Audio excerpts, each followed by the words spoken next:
रायबरेली की एक कॉलोनी में रहता था। उसके घर में थी उसकी पत्नी गीता और जवान बेटी मायशा।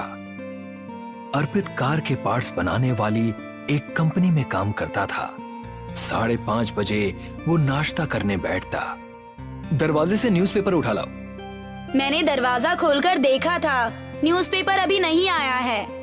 मैंने सुनील को 50 बार कहा है कि हर हालत में न्यूज़पेपर 5 बजे तक आ जाना चाहिए, लेकिन उसकी समझ में ही नहीं आता। मैं उससे न्यूज़पेपर बंद करा के किसी और से डलवाना शुरू करूंगा।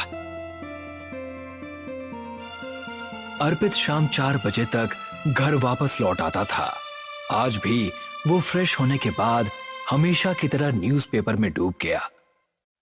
अचानक पीछे से किसी ने उसकी आंखें बंद कर दी। ज्यादा न्यूज़पेपर पढ़ना अच्छा नहीं होता। बोलो, मैं कौन हूँ? मायशा, क्यों पापा को परेशान कर रही हो? ओफो, आपने तो सारा मजा ही खराब कर दिया। मैं तो डर ही गया था। इतनी भयानक आवाज तुमने कैसे निकाली? मुझे कॉलेज में हॉरर स्टोरी टेलिंग में फर्स्ट प्राइज मिला है। ये तो बहुत अच्छी बात है। क्या अच्छी बात है इसमें? ये फालतू के काम करके क्या तुझे कोई नौकरी मिलने वाली है? और क्या, इससे नौकरी भी मिल सकती है और अच्छे वॉइस ओवर आर्टिस्ट की बहुत डिमांड है आजकल। तभी किसी ने दरवाजा खटखटाया। दरवाजा खोलो अर्पित गुप्ता, वरना मैं छत से अंदर आ जाऊंगा। अब क्या कोई असलियत में भूत आ गया? गीता ने दरवाजा खोला। पड़ोसी नारायण जी थे। नारायण भाई साहब, आप कब से भूतों की आवाज निकालने लगे? मैं तो बचपन से ऐसी आवाजें निकाल रहा हूँ। रोहन ने मुझे बताया कि मायशा बिटिया को हॉरर स्टोरी कंपटीशन में प्राइज मिला है, तो मैं बधाई देने चला आया। Thank you uncle. अर्पित, तुमने आज के न्यूज़पेपर में पढ़ा या नहीं? कोटा में अभी 25वें छात्र ने आत्महत्या की है। अच्छा हुआ मैंने अपने छोटे बेटे को कोटा नहीं भेजा। अब वो अपनी मनपसंद फिल्म मेकिंग का कोर्स कर रहा है। मैं तो अभी न्यूज़पेपर लेकर बैठा हूँ। मेरा न्यूज़पेपर वाला बहुत लेट आता है। उस नालायक को मैंने बहुत बार समझाया, पर उसकी समझ में नहीं आता। शाम को न्यूज़पेपर पढ़ने में मजा ही नहीं आता। तो भी घुसे तो उसी में रहते हैं आप। तुम मेरे न्यूज़पेपर वाले से बात करो। वो लड़का सुबह 3:30 बजे ही न्यूज़पेपर डालकर चला जाता है। क्या? सुबह 3:30 बजे? हाँ, और पैसे लेने के मामले में भी बहुत विनम्र है। उसे तुम जितना चाहो उतना पेमेंट दे दो, कोई बहस नहीं करता। कोई नया लड़का है, गांव से आया हुआ लगता है।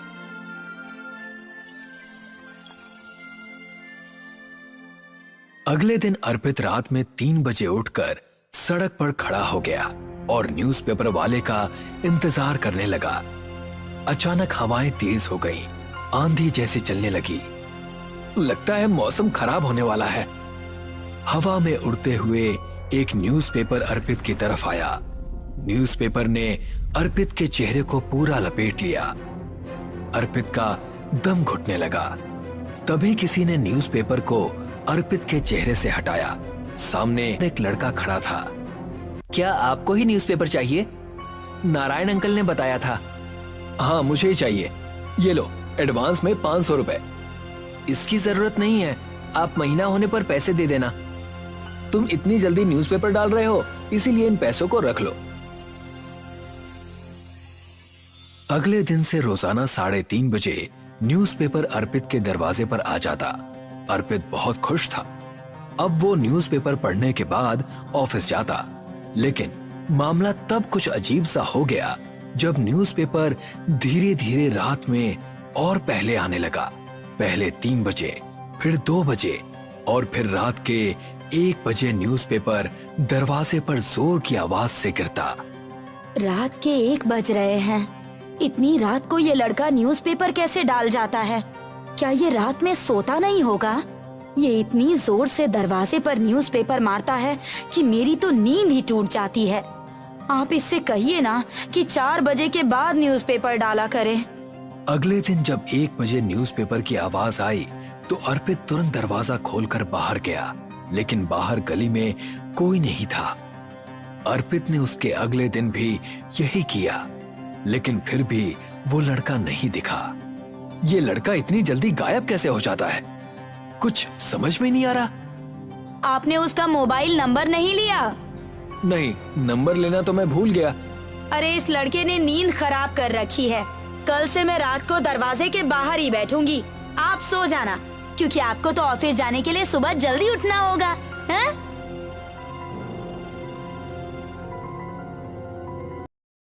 अगले दिन गीता दरवाजे के बाहर बैठ गई। 1 बजते बजते उसकी आंख लग गई। अचानक न्यूज़पेपर तड़ाक से गीता के मुंह पर आकर लगा, तब वो घबरा कर उठ बैठी। उसने देखा गली में एक शैतान हंस रहा है। गीता तुरंत भागकर अर्पित को जगाने गई। उठिए, 1 मिनट बाहर चलिए। अर्पित और गीता जब बाहर पहुंचे तो बाहर कोई नहीं था। वो शैतान यही था। कोई शैतान नहीं होगा, मुझे लगता है वो लड़का शरारती है। उसने मुखौटा पहनकर तुम्हें डरा दिया होगा। नहीं, वो मुखौटा नहीं था। आप नारायण जी से बात कीजिए। अर्पित ने नारायण को फोन किया, लेकिन नारायण उस समय शहर से बाहर था। नारायण जी तो बाहर है, 15 दिन बाद घर लौटेंगे। रविवार को मेरी छुट्टी है, शनिवार की रात मैं घर के बाहर बैठूंगा। देखता हूँ वो लड़का कैसे नहीं मिलता है। 2 बज गए हैं, अब तो सोने का भी मन नहीं हो रहा। गीता बेड पर लेट गई और अर्पित उसके सामने चेयर पर बैठकर अखबार पढ़ने लगा। गीता को अखबार में शैतान का चेहरा दिखाई दिया। शैतान के हाथ अखबार से बाहर निकले और उसने गीता के पैर पकड़ लिए। गीता चीख पड़ी, क्या हुआ? अखबार में शैतान था, उसके हाथ बाहर निकले थे। तुम्हारा दिमाग खराब हो गया है? मैं यहीं बैठा हूँ, मुझे शैतान दिखाई नहीं दिया और तुम्हें दिख गया। तुम्हारी नींद ठीक से पूरी नहीं हो पा रही है, इसीलिए इस तरह के वहम तुम्हारे दिमाग में पैदा हो रहे हैं। तुम उस अखबार वाले को दिमाग से निकाल दो, मैं उसे देख लूंगा। अगले दिन शाम को अर्पित ने एक सीसीटीवी कैमरा अपने दरवाजे पर लगवा दिया।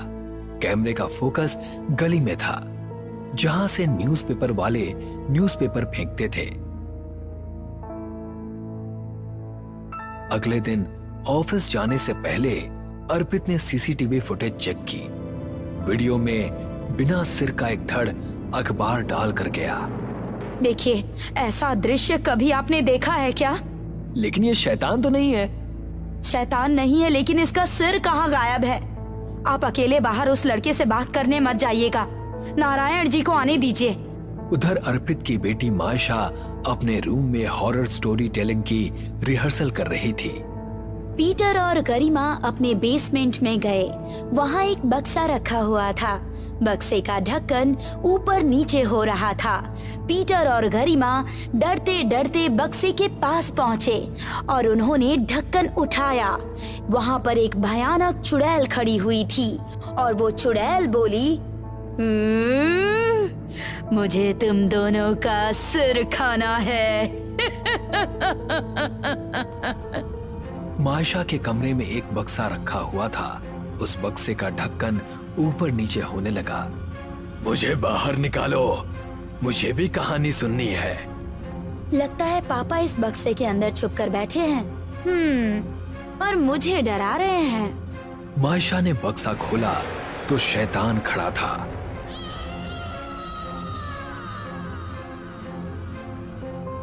मायशा ने बक्से का ढक्कन गिरा दिया और बाहर भागी। पापा, मेरे कमरे में भूत है, जल्दी चलिए। अर्पित मायशा के साथ कमरे में गया। बक्से में अखबारों का ढेर था। क्या ये अखबार तुमने इकट्ठे किए हैं? हाँ, दरअसल मैं अपनी कहानियाँ अखबार से निकलने वाली घटनाओं से ही बनाती हूँ। इन अखबारों को यहाँ से हटा दो। अखबार वाला लड़का कुछ गड़बड़ कर रहा है। कुछ दिन हमें सावधान रहना होगा। अर्पित और गीता ने कुछ दिन न्यूज़पेपर उठाए ही नहीं। न्यूज़पेपर 1 बजे ही दरवाजे पर आता रहा, लेकिन एक रात अर्पित और गीता को उठना ही पड़ा, क्योंकि उस रात लगातार दरवाजे पर न्यूज़पेपर लगने की आवाजें आ रही थी, जैसे एक नहीं कई सारे न्यूज़पेपर फेंके जा रहे हों। ये क्या हो रहा है? अब तो मुझे बाहर जाना ही होगा। आप ये लाठी ले जाओ, इससे भूत का सिर तोड़ देना। अर्पित लाठी लेकर रोड पर गया, लेकिन शैतान तेजी से भाग गया। इस न्यूज़पेपर वाले ने तो नाक में दम कर दिया है, चैन से सो भी नहीं पा रहे हैं। काश मैं जल्दी न्यूज़पेपर पाने के चक्कर में पड़ा ही ना होता। घर में जाकर अर्पित ने गीता से कहा, कुछ दिनों के लिए हम लोग भी किसी होटल वगैरह में चलते हैं। जब नारायण जी वापस आएंगे तो हम भी वापस आ जाएंगे। अर्पित का परिवार कुछ दिनों के लिए घर से बाहर चला गया। कुछ दिनों बाद वो लोग वापस लौटे। दरवाजे के आगे अखबारों का ढेर लगा हुआ था।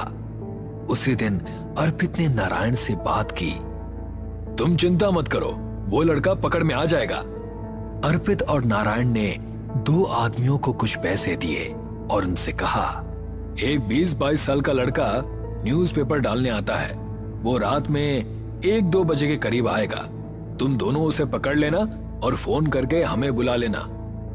दोनों आदमी रात में कॉलोनी के गेट पर खड़े हो गए।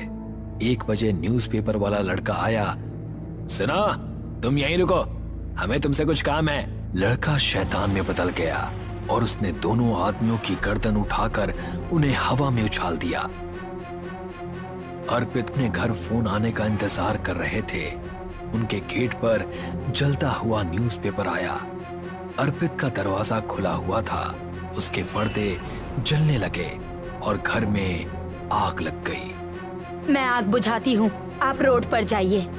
अर्पित और नारायण रोड पर पहुंचे और उन्होंने शैतान को पकड़ लिया। बोलो, तुम कौन हो और क्यों हमें परेशान कर रहे हो? शैतान एक लड़के की आत्मा में बदल गया। मेरा नाम आकाश है। 10 साल पहले मैं इस कॉलोनी में न्यूज़पेपर डाला करता था। उस समय इस कॉलोनी में एक अधिकारी रहता था, जिसके घर में न्यूज़पेपर डालने जाता था। मैं कोशिश करता था कि अधिकारी के घर में 5 बजे तक न्यूज़पेपर दे आऊं, लेकिन कभी कभी मुझे देर हो जाती थी।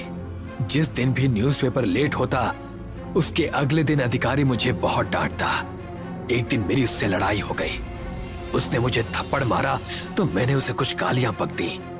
अधिकारी बहुत गुस्से में आ गया और उसने गला दबाकर मेरी हत्या कर दी। किसी को पता न लगे, इसीलिए वो मुझे चुपचाप जाकर नदी में फेंक आया। मैं उस अधिकारी को मार चुका हूं और अब उन लोगों को परेशान करता हूं जो जल्दी न्यूज़पेपर पाने के लिए पागल रहते हैं। लोग न्यूज़पेपर वालों की परेशानियां नहीं समझते।